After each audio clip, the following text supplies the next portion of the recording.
In this video, we're going to continue SpecLab, calibrating and interpreting your first star spectrum.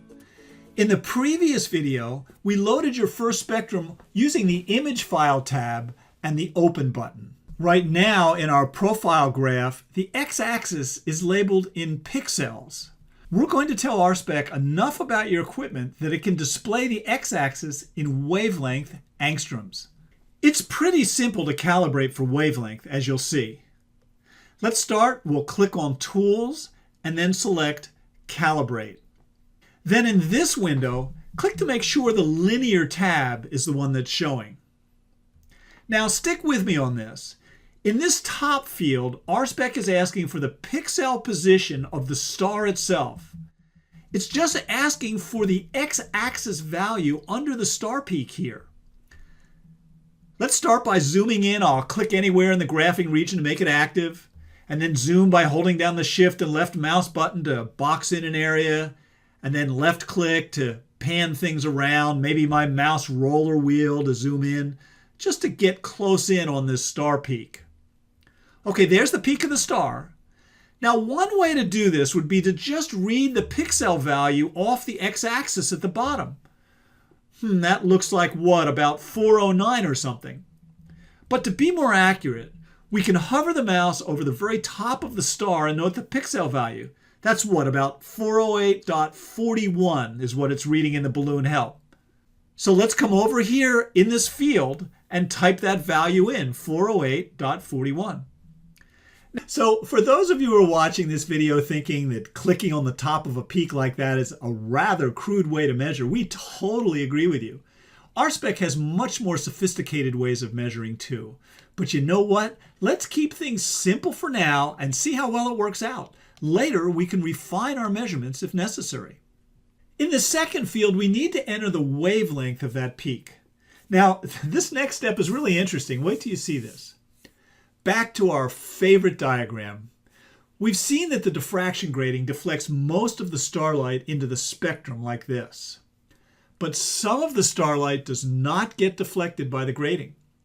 It just goes straight through the grating with zero deflection. That's what this star is here in the image, and that's what this peak is, the star itself. Because this part of the light wasn't deflected at all, its deflection wavelength is zero. So that's what we put in the second field for calibration, a 0. Okay, now the next step. We're going to come down here and put a check mark for 1-point alignment. And now the final easy step in calibration. Let's bring that diagram back one last time. I'm sure you're happy to hear that. Now we're going to get pretty technical here for just a moment. We need to tell RSpec how fast the spectrum spreads out. In other words, this distance. That distance is determined by how much the grating bends the starlight, or this angle. And the lines per millimeter of the grating control that. And the amount the spectrum spreads out on the sensor is also a function of this distance, which is how far from the sensor we've mounted our grating. Now, fortunately, we don't have to mess with any of those numbers directly. That's because the observatory staff will tell us the instrument's dispersion. For the linear star analyzer grating that we're using, they'll give the clients like us a single number to describe this distance. And that number is called dispersion. It's how fast the spectrum spreads out on the camera sensor. In my case, she told me that the dispersion on the instrument I used for this image was 11.2 angstroms per pixel. So I'll enter that value here. You'll enter whatever value your telescope operator told you. And by the way, this is a good time to check that this field here really says angstrom and not nanometers. You can change that on the options screen if you need to. And finally, I'll click Apply and then Close. The graph may disappear from your screen like it did here. I can just double-click in the graphing area to unzoom. See the x-axis is now in angstroms? We've now calibrated our spectrum. Now we can do some real science. Now we can compare our results to the results of other spectrometers that have completely different configurations. We've reached a milestone, so let's save our work. Once again, our floppy icon comes to the rescue. I'll click on it and name the spectrum Star 1 Calibrated. In the future, we'll be able to easily reload it with the Open button on the toolbar. So now let's make sure that this Synthesize box is checked so that RSpec will draw a color spectrum of your data. It will be in color even if your original was in monochrome. See the Roy G. Biv synthesized spectrum of the visible colors here? And notice that it's located directly under our data here. That's a good sanity check that we did our calibration correctly. But you know what? I can't clearly see all of the absorption lines from the profile in that synthesized spectrum. We can adjust it using this gear button here. Let's move it out of the way, and we can turn off automatic exposure and try and adjust the contrast ourselves and maybe get a few more lines visible. But even better, if we turn off color, then the absorption lines become very visible. This is a great example of why astronomers prefer to use mono rather than color images. Okay, we'll close this window. And to give ourselves more screen real estate to work in, let's close the synthesized spectrum also. So now let's see what we can do with your calibrated spectrum. Well, first, remember in the first video when I saved that hydrogen gas tube profile? I used the floppy icon on the toolbar, and at the time I said we'd be using the file again. Well, that time has now come. I'm going to click on this reference button and then open reference series and navigate to where I stored that file. By the way, this file is available on the SpecLab site for you to download.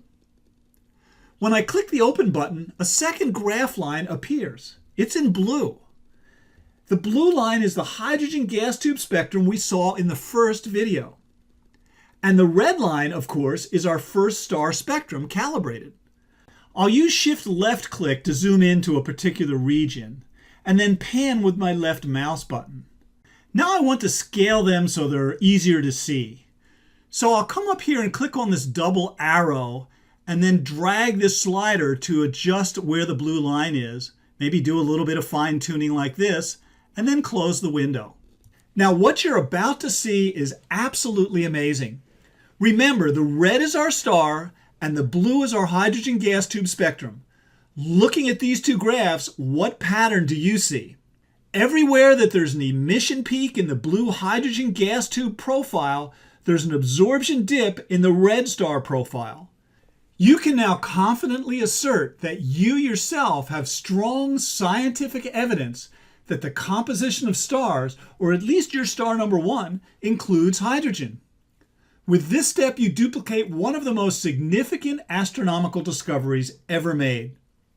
You did this by comparing gas tube spectra in the lab with the spectrum of a star that is 10 or 20 light years away. That's trillions of miles. To explain why the star has absorption spectra and the gas tube has emission spectra is beyond the scope of this video. It's those Kirchhoff's laws again. But you know, using gas tubes as a reference will be pretty limiting to us. Sure, we had a hydrogen gas tube available, but we're not going to have gas tubes for every element we want to look at on the stars. Well, remember we saw in an earlier video that RSpec has a built-in collection of element spectra. Let's see that screen again. I'll click on this toolbar button. There it is. First, let's see if there's any helium features in our star profile. I'll overlay the graph with helium lines first. No, I don't see any matches between the blue lines and my red star profile. So this star's absorption features aren't caused by helium. We know that now. What about hydrogen? Ah, there's our match.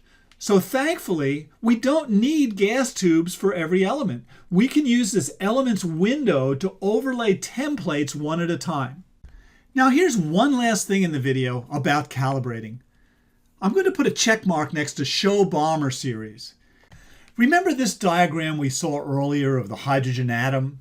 It showed how electrons jump between levels and they can emit or absorb light at specific wavelengths. Well, this diagram on the left is just a different way of showing the same jumps that an electron can make in the atom. As I click on each of these lines, the profile is overlaid by that transition energy, and we can see the match to our star profile absorption features. You could even measure these wavelengths and calculate the transition energy if you wanted to. So let's wrap up this video with two nice cosmetic features that you might like to know about. We'll turn on Synthesize here, and for more color on Windows machines, we can put a check mark on the fill box here. We can save this colorful image to a file using the File menu Export Profile option. Or we can also just copy it to the clipboard with this toolbar button. Over here in Word, I can click Paste, and there's our image. This is nice because you could include this in a lab report or other documentation you were preparing. So if you've done the steps in this video yourself with a spectrum that you captured, you'll have walked in the footsteps of great scientists of the past by discovering for yourself what stars are made of. That's a great accomplishment. There's actually some additional information in this spectrum that we can wring out of it. In the next videos, we'll see how we can use Spectra to tell the approximate temperature of a star.